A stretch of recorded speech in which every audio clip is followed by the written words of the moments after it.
Hello everyone, and welcome back to the channel.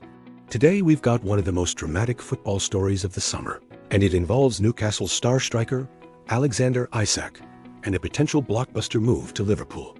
This transfer saga has everything: huge money, broken promises, legal loopholes, and the kind of drama that makes football so unpredictable.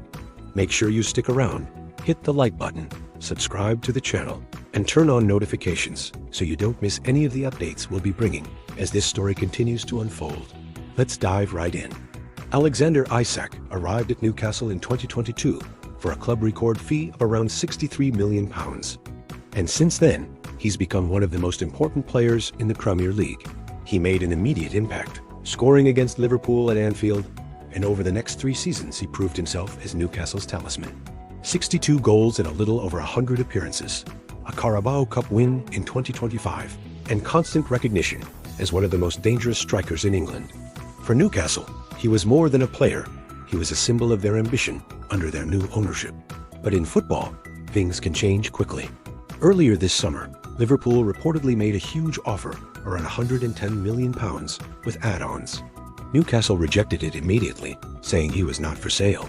But behind the scenes, things weren't so simple. According to Isak himself, promises were broken. He released a public statement saying that when trust is lost, the relationship can't continue. Those words sent shockwaves through the football world. A player of his caliber, publicly stating he can't continue at his current club?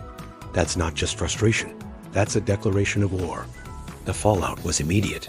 Newcastle issued their own statement, flatly denying they had ever promised him an exit. Manager Eddie Howe tried to calm things down, but the damage was done. Isak trained separately in Spain, stayed away from key club events, and even skipped the PFA Awards. The saga had spilled out into the open.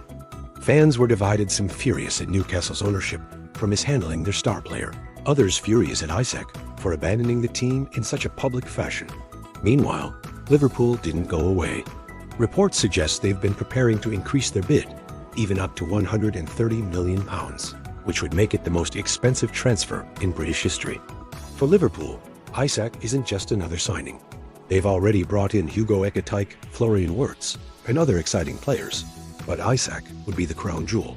Imagine him linking up with Mohamed Salah, Luis Diaz, or Darwin Núñez. It's the kind of forward line that could terrify defenses across Europe. Newcastle, on the other hand, are in a desperate situation. They don't want to sell, but they also haven't been able to secure a replacement. They've looked at players like Benjamin Zeko, Yoane Wissa, and even considered bringing in Hugo Ekitike themselves, but nothing has materialized. If they sell Isak now without having a proper replacement lined up, their entire season could collapse before it even begins. And then comes the wild card, FIFA's Article 17. This is a rule that allows players to terminate their contracts after 3 years if they unhappy, leaving for free with only compensation determined by an independent panel. If Isak waits until next summer, he could walk away for a fraction of his market value. That means Newcastle's bargaining power is already under threat. Do they cash in now and get the massive fee Liverpool are offering? Or do they risk losing him for far less later? It's a high-stakes gamble with no easy answer. Fans on both sides have been vocal. Newcastle supporters feel betrayed, saying Isak should honor his contract and the club's ambition. Liverpool fans are buzzing with excitement at the idea of landing a striker who could take them back to the top of the Premier League and the Champions League. On social media, debates rage every day about whether Newcastle are being strong or just stubborn, and whether Liverpool should just meet the asking price or move on. And this isn't just about 2 clubs.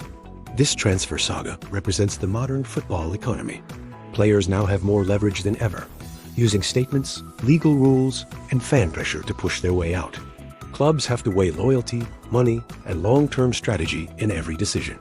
It's a reminder that football isn't just played on the pitch anymore. It's played in boardrooms, in press conferences, and in the court of public opinion.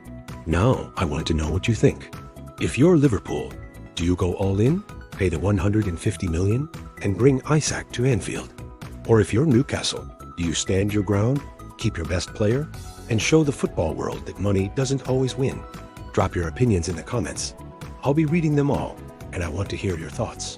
Whatever happens, this is one of the most fascinating stories of the summer. Will Alexander Isak be the next great Liverpool striker, or will Newcastle somehow patch things up and keep their man? As the transfer window edges closer to its deadline, the clock is ticking, and the whole football world is watching. Thanks for staying with me through this deep dive.